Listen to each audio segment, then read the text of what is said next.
Don't you want to make it in life? Anyways, free game.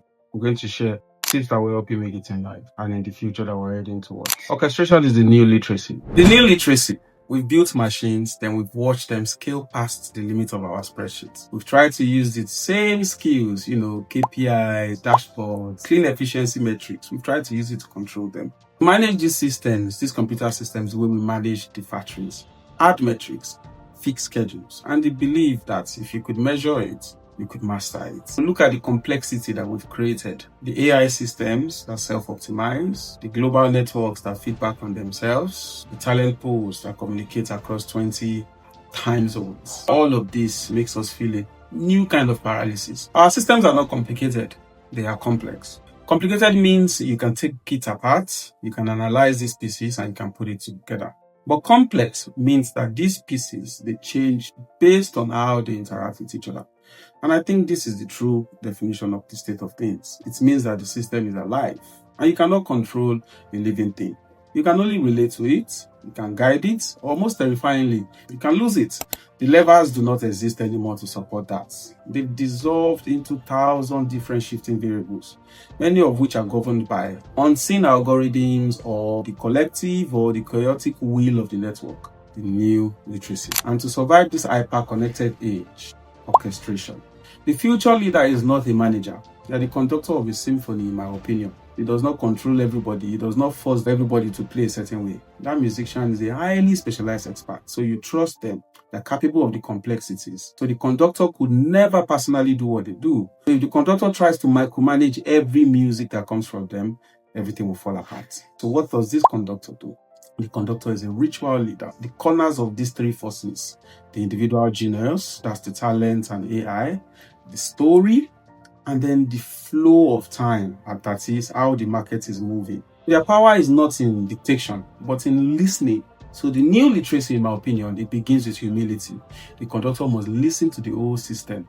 The subtle squeak, the sound, the cello, the strings, the guitars, the patience of the times, the low hums of the market's expectations, how things are shifting, and they must instinctively know what is coming next.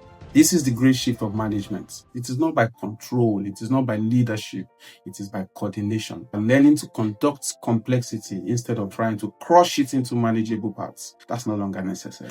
The conductor's primary tool is not the spreadsheet. It is the myth.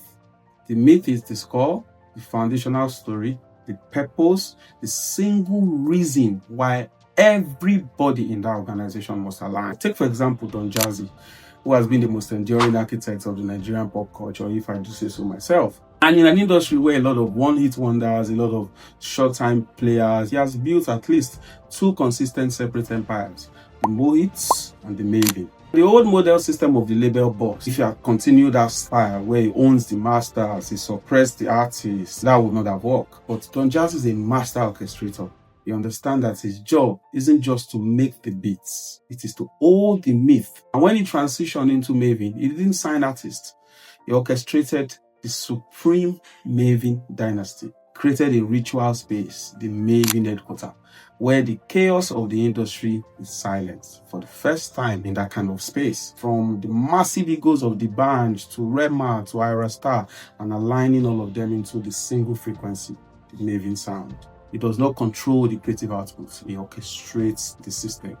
And then we talk about the ecosystem conductor, our favorite, Tony Elumelu, for example. Tony Elumelu talks about Afro-capitalism, which is just not about sharing a business strategy, it's about conducting a continent-wide orchestra. A traditional manager or a traditional VC, they will try to own all of these things and have controlling equity and sit on the board. But the African market is too fragmented, too complex for one man to control. So what does Elumelu do? He orchestrates through the myth and the ritual.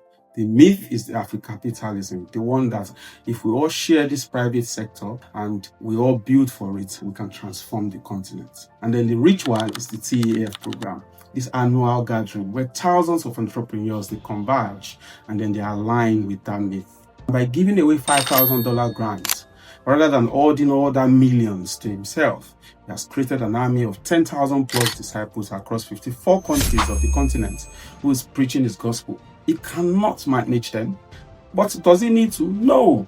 He has orchestrated a shared mindset that drives them in the same direction. Now, then we also have the bridge conductor, a different type of orchestrator. For example, Inya Boyeji. Look at what he has done. Look at what he has done with Andela. Look at what he has done with Flutterwave. Look at what he's doing with Future Africa. Look at what he's doing with Etana. He has turned this rarely need for technical codes to the operational CEO. He has managed HR policy. He is the conductor of opportunity. He has recognized the complexity gap, the distance between the Silicon Valley and the African talent, and then the control method would have been to build some sort of outsourcing firm. No, instead, he has orchestrated a new reality. With Andela, the myth was genius is evenly distributed, but opportunity is not. With Flutterwave, it was Africa is not a country, but payments should feel like it is. Let it flow. We orchestrate at the intersection of these three distinct worlds: the chaotic brilliance of Africa youths and energy in Yaba, Silicon Valley, the regulatory rigidity of Abuja, and the venture capital expectations of San Francisco. It bridges all these disparate frequencies, not by forcing them to merge, but by translating them. Inefficient art of any of these kind of gatherings would ruin the frequency. But because they share a frequency, they can gather, and these become the ceremonies where him, the conductor, can translate the myth into a collective embodied performance, and ensuring that the AI tool, the designer, and the salesperson are all saying or playing the same sound. And when this complexity gets loud, when the system seems to be running away from us, the conductor does not panic. You, the orchestrator, you will not try to control all the variables. You must chill and to remind the players what you are trying to do. Gradually, everything starts to come back into another single harmony. All I'm trying to say is that the future of leadership is less about being a god of data and more about being a deeply human coordinator of chaos. It is the literacy of knowing when to be silent and listen to the market. And we must learn to conduct this future into one glorious, important monopoly for ourselves. This intersection of being a perfect orchestrator, you now own the key to unlocking prosperity for yourself, to unlocking talent, to building worlds that leverages your talent, connects with other worlds, and then beautiful reemergence of what could not have been now comes to be. This is what AI is telling us is possible. This is what the new decentralized working systems is telling us, that collaboration across different markets and all of that need to control is unnecessary. Instead, bridge. And that's where the answers are.